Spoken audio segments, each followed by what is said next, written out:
आसिया कथा ट्रेन रे आड़ू से बर्तन कुआडे गला केते बटे गला ट्रेन रे जो आड़ू आसीबा कथा आसुची तार व्यवस्था है पूरा से व्यवस्था काली तो 20 टका हो जाई केजी बहुत सफिशिएंट आलू मार्केट रे सफिशिएंट आलू पियाज नाफेड जरिया रे आमे मगेइछु डेली 2टा ट्रिप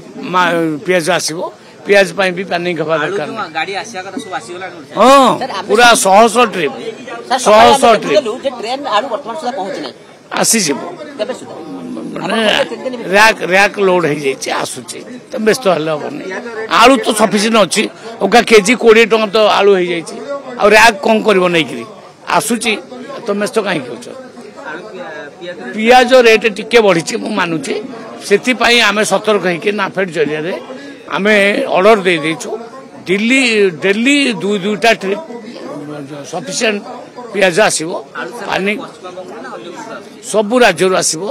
जो राज्य रे कम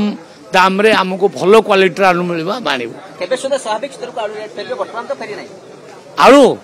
आलू केजी 20 काली हिची आपण बुझी नांती बोले।